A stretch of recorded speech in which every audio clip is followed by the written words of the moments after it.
Assalamualaikum warahmatullahi wabarakatuh. Halo semuanya, gimana nih kabarnya? Semoga selalu sehat ya. Oh iya, kenalin nih, namaku Vivin Istiqomah, biasa dipanggil Vivin, NIM 060107211013. Aku dari program studi Pendidikan Guru Madrasah Ibtidaiyah, Fakultas Tarbiyah dan Keguruan, UIN Sunan Ampel, Surabaya.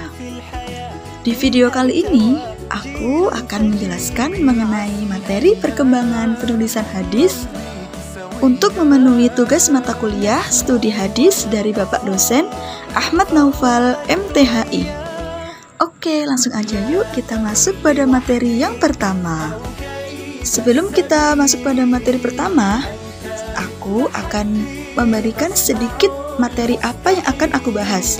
Untuk materi yang pertama yaitu larangan menulis hadis, materi yang kedua perintah menulis hadis, yang ketiga penulisan hadis pada masa Rasulullah dan para sahabat, dan materi yang keempat perkembangan hadis pada masa kodifikasi, dan materi yang terakhir perkembangan hadis pada masa pasca kodifikasi.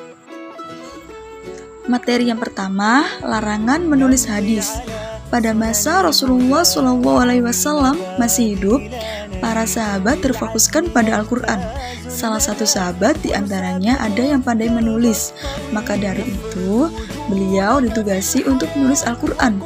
Pada masa itu juga penulisannya masih sederhana, yaitu ditulis di atas pelepah kurma, kulit binatang, dan bebatuan.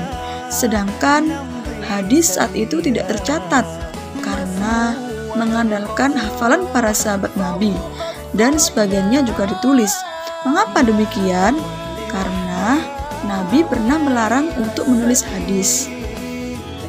Lalu, mengapa Rasulullah melarang menulis hadis? Rasulullah melarang karena khawatir hadis akan tercampur dengan Al-Quran, yang pada saat itu juga Al-Quran masih dalam proses penurunan. Tetapi larangan itu tidak bersifat umum. Larangan penulisan hadis itu terkait dengan daya lafal para sahabat. Hal ini dibuktikan dengan adanya catatan yang ditulis oleh Ibnu Umar, Ibnu Al-As, atau dikenal dengan nama Al-Sahifah Al-Sodiqoh. Tetapi pada kesempatan lain, Nabi justru memerintahkan hadis-hadisnya untuk ditulis. Sebagaimana diriwayatkan oleh Abdullah bin Umar, "Aku pernah menulis segala sesuatu yang kudengar dari Rasulullah. Aku ingin menjaga dan menghafalkannya. Tetapi orang-orang Quraisy melarangku melakukannya. Mereka berkata, 'Kamu hendak menulis hadis.' Padahal Rasulullah bersabda dalam keadaan marah dan senang. Kemudian aku menahan diri untuk tidak menulis hadis hingga aku ceritakan hal itu kepada Rasulullah. Padahal Nabi melarangnya karena khawatir tercampur dengan Al-Quran. Dan pada kesempatan lain, beliau juga memperbolehkannya. Dengan larangan tersebut, berakibat banyak hadis tidak ditulis. Dan seandainya Nabi tidak melarang pun, tidak mungkin hadis dapat ditulis. Hal ini menurut M. Syuhudi Ismail disebabkan oleh beberapa alasan. Yang pertama, hadis disampaikan tidak selalu di hadapan sahabat yang pandai menulis. Yang kedua, perhatian Nabi dan para sahabat lebih banyak tercurahkan kepada Al-Quran. Yang ketiga, meskipun Nabi mempunyai beberapa sekretaris, tetapi mereka hanya ditugaskan untuk menulis wahyu yang turun dan surat-surat Nabi. Dan yang keempat, sangat sulit seluruh pernyataan, perbuatan, takrir, dan hal ihwal orang yang masih hidup dapat langsung dicatat oleh orang lain, apalagi dengan peralatan yang masih sangat sederhana.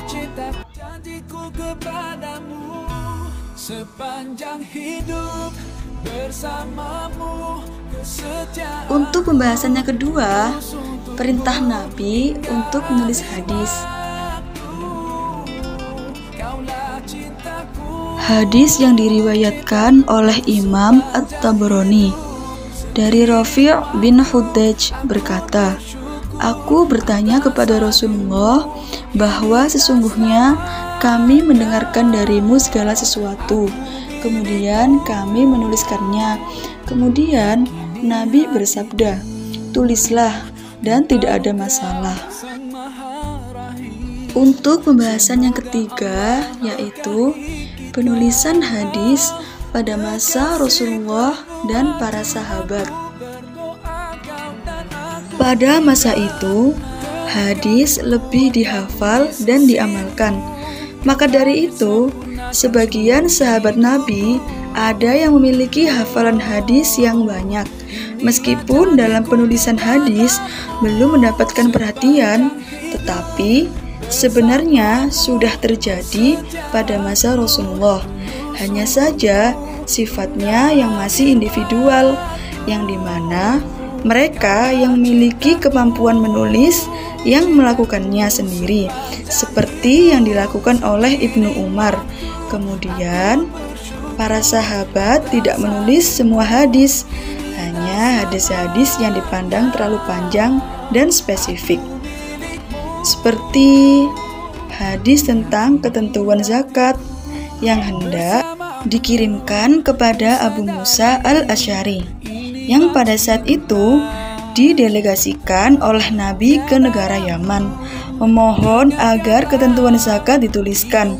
Kemudian dakwah Rasulullah SAW pada akhir hayatnya berubah. Beliau tidak lagi menggunakan lisannya, melainkan beliau menggunakan tulisan. Kemudian para sahabat pun mulai pandai menulis, serta mereka juga dapat membedakan antara firman Allah dengan sabda Nabi. Meskipun dalam penulisan hadis masih belum mendapat perhatian, namun dalam periwayatannya hadis sudah mulai berkembang meskipun masih sedikit.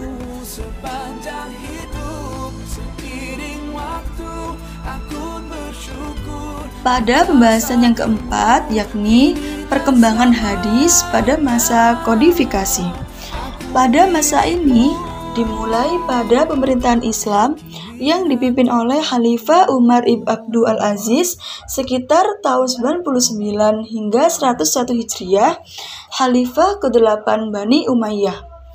Melalui instruksinya kepada Abu Bakar dan para ulama Madinah agar segera mengumpulkan hadis dari para penghafalnya, di antaranya yaitu Aisyah, Al-Qasim ibnu Muhammad ibnu Abi Bakar, dan Muhammad bin Syihab al-Zuhri, yang dinilai paling banyak dalam mengetahui hadis daripada yang lainnya.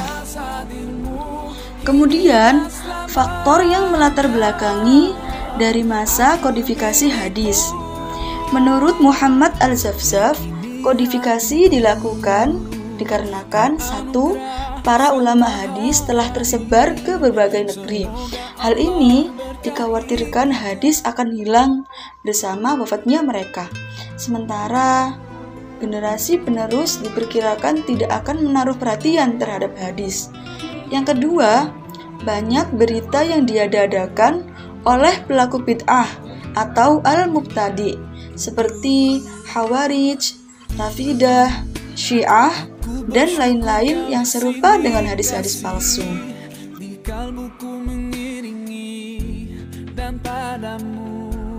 Kemudian, pada pembahasan yang kelima, yaitu perkembangan hadis pada masa pasca kodifikasi. Pada masa ini, terjadi kodifikasi hadis yang dimulai pada masa Umar bin Abdul Aziz, yang menginstruksikan bahwa pada Muhammad bin Syihab al-Zuhri karena dia dinilai paling mampu dalam hadis. Yang pertama, hadis pada masa awal sampai akhir abad yang ke-3H. Pada kodifikasi dilanjutkan dengan masa seleksi hadis, yaitu upaya mudawin hadis menyeleksi hadis secara ketat. Kemudian yang kedua, hadis pada abad yang keempat sampai pertengahan abad yang ke-7. Dilanjutkan dengan pengembangan dan penyempurnaan sistem dalam penyusunan kitab-kitab hadis.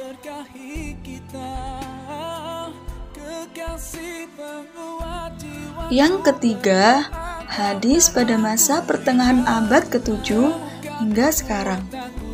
Masa ini disebut dengan masa pensyarahan, penghimpunan, pentakhrijan, dan pembahasan.